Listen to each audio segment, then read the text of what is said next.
Welcome to the latest edition of the Stephen A. Smith Show, coming at you right here on ESPN Radio. 250 plus markets across the United States of America. And of course, ESPN Radio on Sirius XM. Channel 80. Number to call up as always is 888-729-3776. That's 888-SAY-ESPN. Teddy Bruschi, NFL analyst extraordinaire, three-time Super Bowl champion with the New England Patriots. He will be on the show a little bit later on today. Talked about these NFC conference championship matchups. And, of course, he'll be doing that about 30 minutes past hour number one. And then, of course, our resident handicapper extraordinaire out of Vegas, R.J. Bell, he'll be on the show with us to handicap the games Vegas style. Looking forward to talking to him as well. It's time for Straight Talk, brought to you by Straight Talk Wireless, best phones, best networks, no contracts. Lots of stuff to get into today. And, of course, I will get into LeBron James and Charles Barkley, calling him a drama queen. I'll respond to that a little bit later on in the show. Plus, at a particular question that I'm interested in presenting to all of you, because I'm interested in hearing your take about that. But like I said, first things first. I mean, look, ladies and gentlemen, I'm in the minority. I am in the minority because I am not caught up in this Tom Brady injury the way everybody else is. I really don't understand it. I'm actually laughing at all of y'all. So let me get this straight.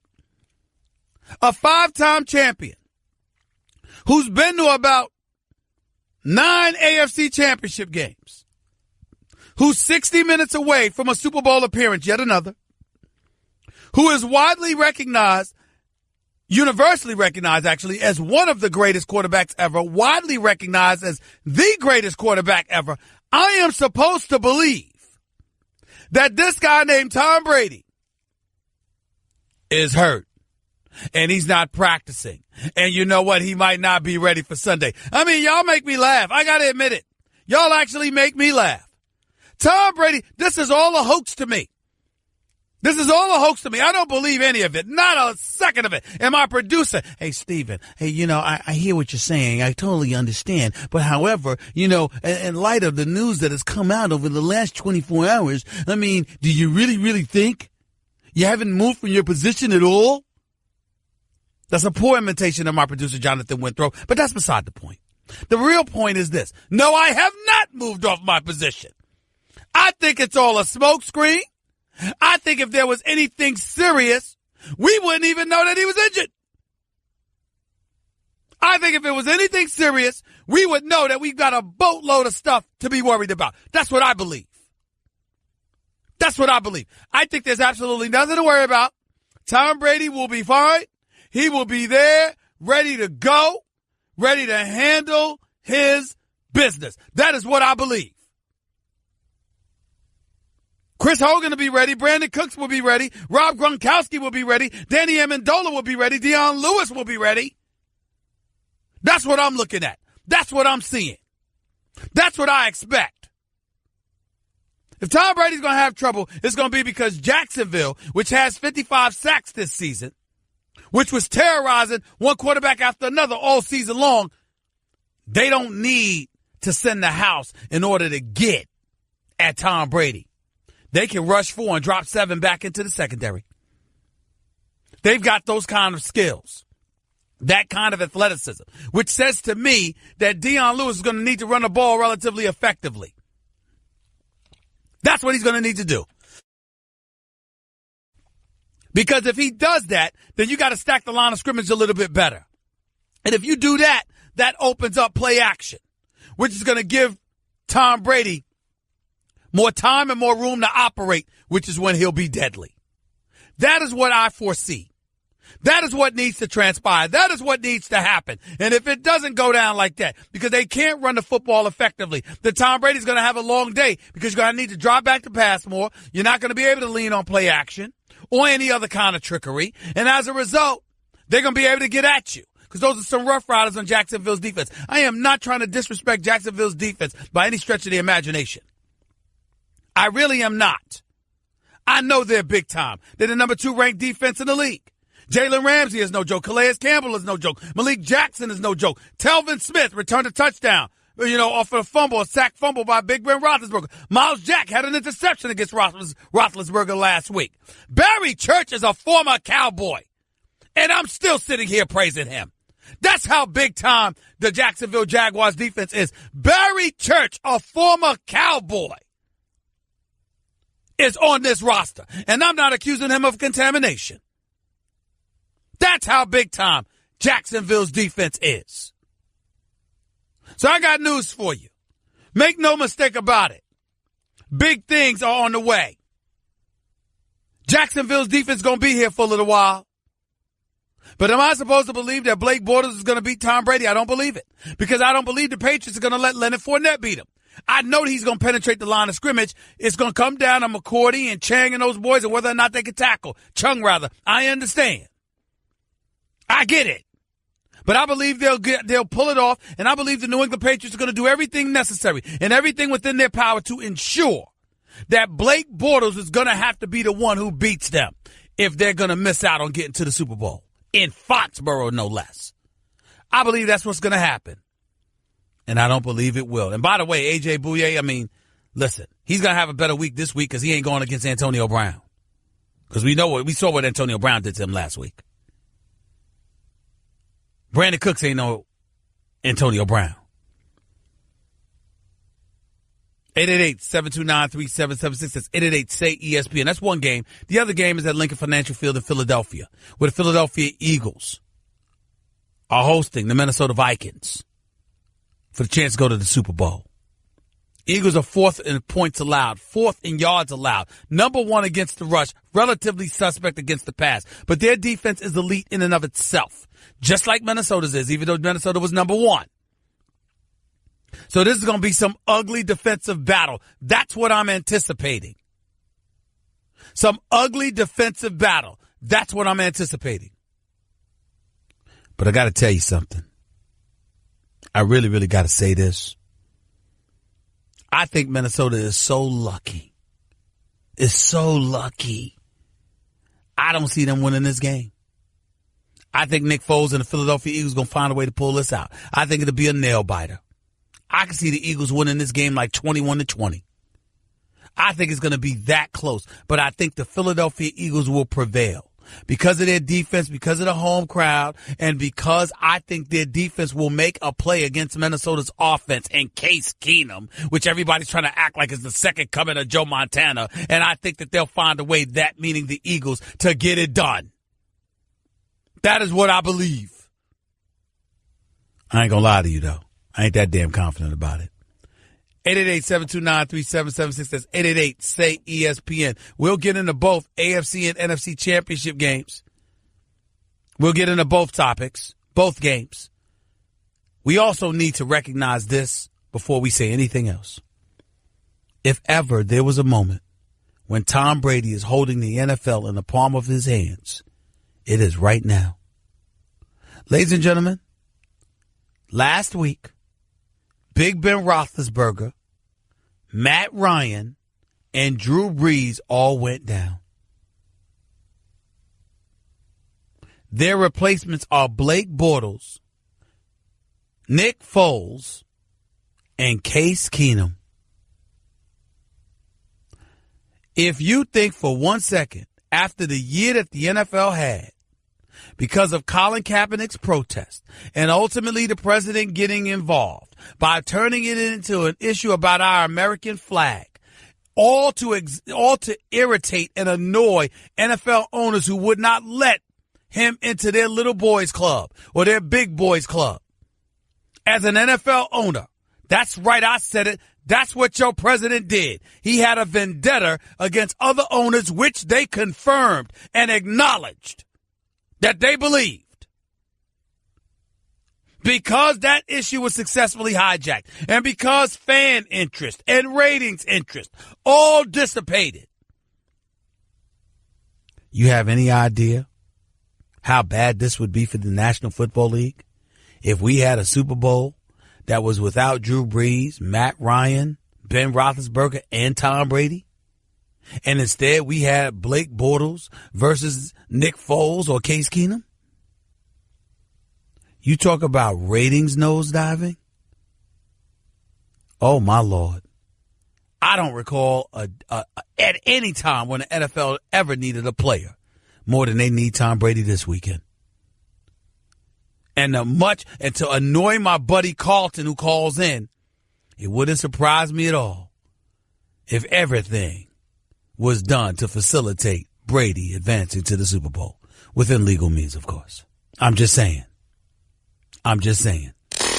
Craving even more of Stephen A? Him of all people. For around-the-clock access to the man? I'm Stephen A. You can follow him on Twitter and Instagram at Stephen A. Smith and on Facebook at Stephen A. Welcome back to the Stephen A. Smith Show right here on ESPN Radio. By the way, that diatribe I went on a little bit earlier was Straight Talk Wireless, brought to you by Straight Talk Wireless, nationwide coverage on America's largest and most dependable 4G LTE networks. The number to call into the Stephen A. Smith Show, as always, is 888-729-3776. That's 888-SAY-ESPN. Let's get to some of these calls because I know a lot of people want to talk about a few things, so let's do that. Let's go to Claudia in Cali. You're live with Stephen A. on ESPN Radio. Hello, Claudia. How are you? Hi, Stephen A. Long-time listener, first-time caller. Well, thank you so much. How are you doing? Good, and yourself? I'm doing great. Go ahead. Talk to me. I just want you to not underestimate my Pac-12 Bruins because what Bruin took out Aaron Rodgers this season? Anthony Barr. What Bruin's going to take out Ben from the playoffs was Miles Jack, the Jaguars. And he's going to take out him and Calais Campbell. Well, listen, Anthony Barr and Miles Jack are no joke. I like them both, but go ahead. What point did you really call up here to make? Because the Patriots are not going to the Super Bowl. It's going to be the Eagles and the Jaguars. The Eagles and the Jaguars. So you're telling me it's going to be Blake Bortles against Nick Foles? Yep, that's what it's going to be, and the Eagles are going to win. Claudia, and if they do, Stephen, this year I turn 50, you will take me out to dinner for my 50th birthday. If what? If the Eagles and the Jaguars win? The Eagles win, and the Eagles and Jaguars make it to the Super Bowl. I have to think about it. Claudia. I can't believe that I'm saying this over national radio, but I'll have to check in with someone before I'm allowed to grant you that wish. But I do appreciate the call and the offer. Thank you so much. You have a wonderful day. Welcome. Thank you. I appreciate it. You take care of yourself. Let me move on from that subject. It's a little bit hot up in here. Let's go to Ryan in Atlanta. You're live with Stephen A. What's up, Ryan? Stephen A., man, thanks for taking my call. No problem. What's up? Hey, man, I got to say, I don't know what kind of trickery the NFL could pull, but I agree with you, bro. If Nick Foles and Case Keenum are in the Super Bowl, it's going to be ugly. No. It can't be both. It'll be one or the other against Blake Bortles. That's the only scenario that can happen. Go ahead, that Tom Brady ain't there. Yeah, go ahead. Right. No, but yeah, exactly. Or Blake Bortles. Either one of. If you're right, you got to have two. That's going to be ugly, man. If Tom Brady doesn't get in there, so I don't know what the NFL going to do. I think all this scandal with his hand has something to do with it. But I don't know, man. It's going to be ugly, bro. In the NFL, with all the problems they've had this year, it's just going downhill. Looks like. I have never seen the NFL in a more vulnerable position than they are right now. I mean, after Deflategate threatened to mar last year before Brady came back from his 4-game suspension, ran roughshod through the league, got to the Super Bowl, and won it, overcoming a 28-3 deficit against the Atlanta Falcons.